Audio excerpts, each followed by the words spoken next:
నా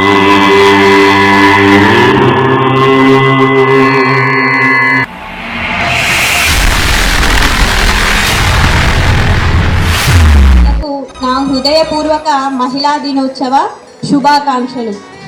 స్త్రీ లేకపోతే జననం లేదు, స్త్రీ లేకపోతే గమనం లేదు, స్త్రీ లేకపోతే సృష్టిలో జీవం లేదు, స్త్రీ లేకపోతే అసలు సృష్టి లేదు. మరి అంత గొప్ప స్త్రీకి నివాళులు అర్పించుకునే రోజే ఈ మహిళా దినోత్సవం. ప్రతి సంవత్సరము ఐక్యరాజ్య సమితి మార్చి 8న మహిళా దినోత్సవాన్ని నిర్వహిస్తుంది. అది ఎందుకు నిర్వహిస్తున్నారని ఇప్పుడే సారు హిస్టరీ మొత్తం చెప్పారు. అయితే లింగ సమానత్వం కోసం. లింగ సమానత్వము అని అంటే స్త్రీలు పురుషులు ఇద్దరు సమానమే. ప్రతి సంవత్సరము ఐక్యరాజ్య సమితి ఒక థీమ్ ఇస్తుంది.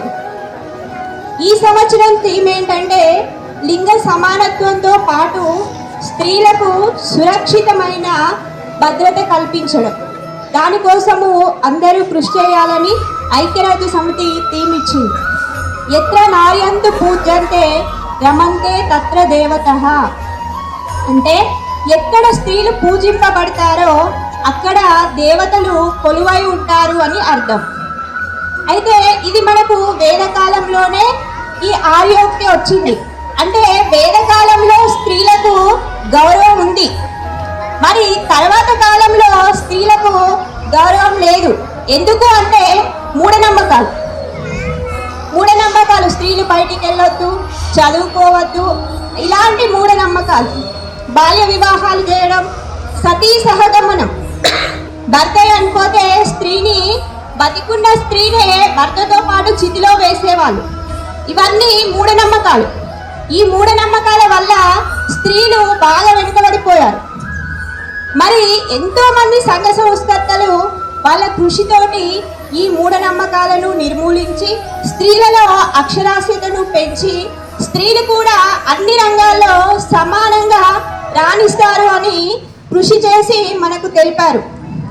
మరి ఇప్పుడు ప్రతి రంగంలో, రాజకీయాల్లో కానీ, విద్యారంగంలో కానీ, ఆరోగ్యంలో కానీ, ఏ రంగంలోనైనా స్త్రీలు తమ సత్తా చాటుతున్నారు.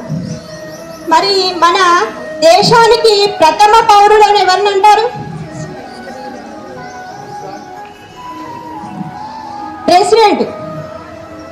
President first citizen of India ఎవరు? ప్రెసిడెంట్.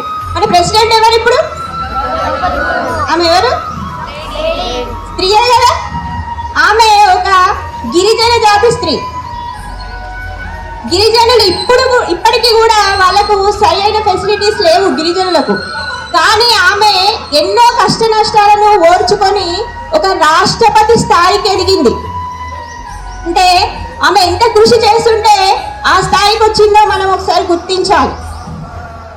మన దేశానికి రాజధాని ఏంటి? క్యాపిటల్ సిటీ ఢిల్లీకి సీఎం ఎవరు?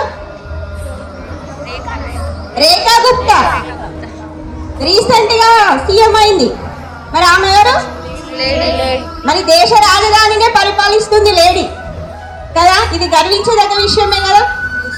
మన ఫైనాన్షియల్ మినిస్టర్ ఎవరు? నిర్మలా సీతారామన్. ఇంట్లో ఆడవాళ్ళకి 1000 రూపాయలు ఇస్తేనే 100 క్వశ్చన్లు వేస్తారు, ఇవేం చేసినావు అవేం చేసినావు అని. మరి దేశ ఆర్థిక వ్యవస్థ మొత్తము ఒక స్త్రీ చేతిలోనే ఉంది.